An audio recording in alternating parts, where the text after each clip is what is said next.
Hey everyone, welcome back. One thing that I think we all worry about these days is screen time, right? Yeah, I mean, it's everywhere. right. And we're always hearing about how it's affecting us, especially kids. Definitely. Like, is it frying their brains? Or can it actually be good for them? It's a really tough question. It is. And there are a lot of strong opinions out there.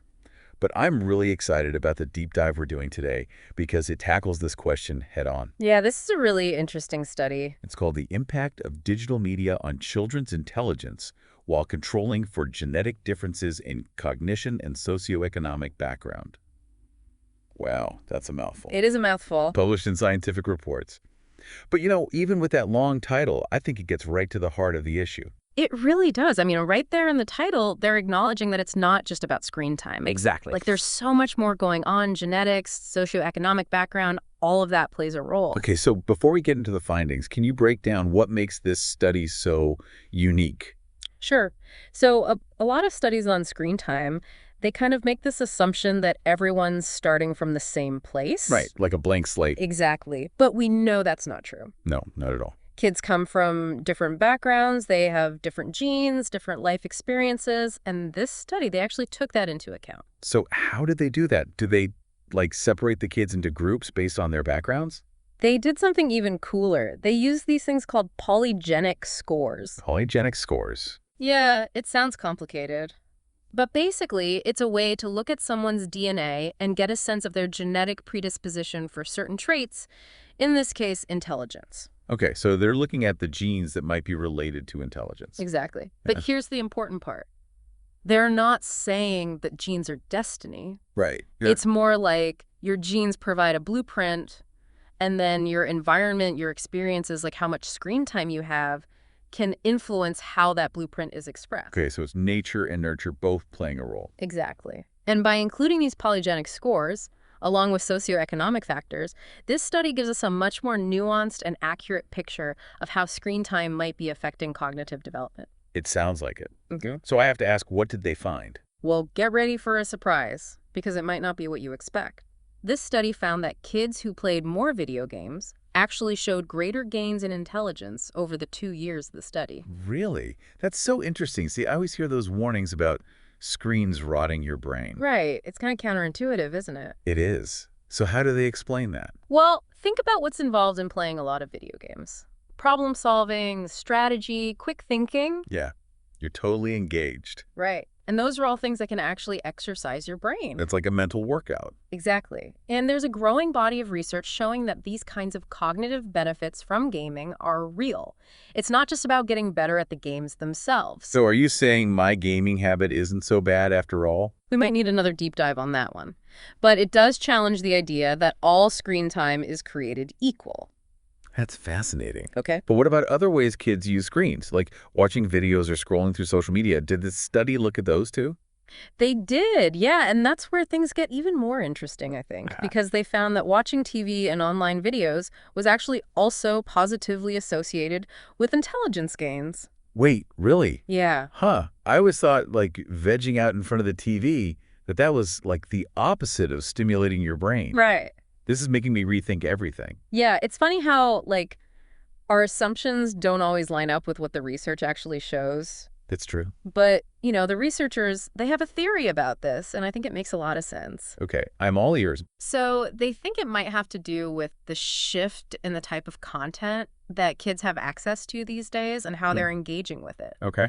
Like, back in the day, TV was pretty much limited to, whatever happened to be on those few channels you got. Right. And it was a very passive experience. Absolutely. But now kids have access to, this almost infinite library of content online. Oh, for sure, yeah. They can watch documentaries, educational videos, how-to guides, you name it. It's true. And honestly, I do that all the time. Right. Like, if I want to learn something new, like how to fix something or whatever, I just YouTube it. Exactly. And I never really thought of those as learning experiences, but they totally are. They are. You're actively seeking out information, figuring things out. Yeah. And that's what learning is all about. So it sounds like what we might have just lumped together as screen time in the past is actually way more nuanced than that. Exactly. It's not just about the screen itself. Right. It's about the content and how it's being used. Exactly. And this study, I think, suggests that screen time might actually be part of a larger cultural shift. Oh, in interesting. how we learn and process information. Yeah, I mean, it makes you wonder if, like, our whole definition of learning needs an update, Absolutely. Because it's not just sitting in a classroom anymore. Yeah, right. Exactly. It's all this other stuff, too. Exactly. But, we can't talk about screen time without addressing the elephant in the room, social media. Oh, right. Yeah, of course. Because that's a big one for a lot of people, especially parents. Yeah, for sure. And to be honest, I was kind of surprised by what the study found about that. Oh, really? What surprised you? Well, they found that time spent socializing online didn't really have a significant impact on intelligence one way or the other. Yeah, they found no significant effect, positive or negative. Yeah. And I don't know, I just figured with all the time kids spend on social media these days, it would have had some kind of impact. Right. It seems like it should, right. Yeah. But it's important to remember that this study, they were looking at a very specific measure of intelligence Okay. for a specific period of time. Right. So it doesn't mean that social media has no effect on cognitive development. Right.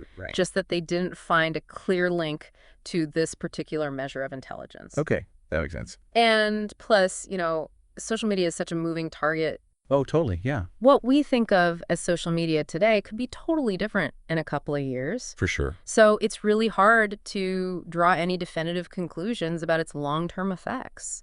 It's true. Yeah. So I guess the big question is, where do we go from here?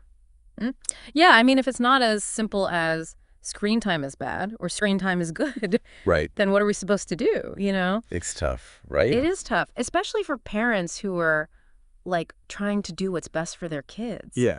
But they're getting all these mixed messages. Yeah, and I think that's what makes this study so important, honestly, Yep. because it challenges that kind of simplistic screens are the enemy narrative Right. that we hear so often. Totally. Put the iPads away. The kids need to go play outside. Exactly. Yeah. Which, yeah, playing outside's great, but Of course. Yeah. it's not like one or the other. Right. It's not that simple. And it really isn't. So are you saying we should just, let our kids have unlimited screen time then? No, definitely not saying that. Okay, good. I think the key takeaway here is, like you were saying, it's nuanced. Okay. It's not about the amount of screen time so much as how it's being used. Okay. What are they actually doing on those screens? Right. The content matters. Exactly. Content is huge. Okay, so content is key. Yeah, and I also think, just being more mindful, right? Okay. As parents, as educators, Yeah. thinking about how we can use technology in a way that's actually beneficial. Okay, so it's about being intentional with it. Exactly. Intentionality is key. Okay, that makes a lot of sense. Because the reality is technology is here to stay. Oh, it's not going anywhere. Right. So it's really about learning how to use it to our advantage Yeah, that's a great point. and equipping our kids with the skills they need to navigate this digital world in a healthy and productive way. Absolutely, that's such a good point. I mean, imagine if we can help kids use screen time to actually learn and grow, Yeah, the possibilities are kind of endless. it's true. It really changes things, doesn't it? It does. It totally changes the game. It does. So as we wrap up here, is there anything else that you really want to leave our listeners with? What's the big takeaway message? I think the biggest takeaway for me, and I hope for our listeners too, Yeah. is just to really embrace that complexity, Okay. Don't buy into those oversimplified narratives about screen time and intelligence. Right. Because it's just not that simple. It's so much more than that. Exactly. And I think we need to be having these conversations, especially with kids, It's 100%. about their digital lives. Yeah. Help them to be critical thinkers, right? Right. To question what they see online. Yes. To think about how they're using technology and how it's affecting them. Absolutely. Because that's how we empower them to really thrive in this digital age. I love that. It's not just about limiting screen time. Right. It's about empowering them to have a healthy relationship with it. Exactly. And that's a message I can really get behind. Me too. Me too. It's been so fascinating diving into this research with you today. It has. This was a really interesting one. It really was. And I know I learned a lot. Me too. Always learning. Always learning, right? And to our listeners, thank you so much for joining us on this deep dive. Yeah. Thanks for listening, everyone.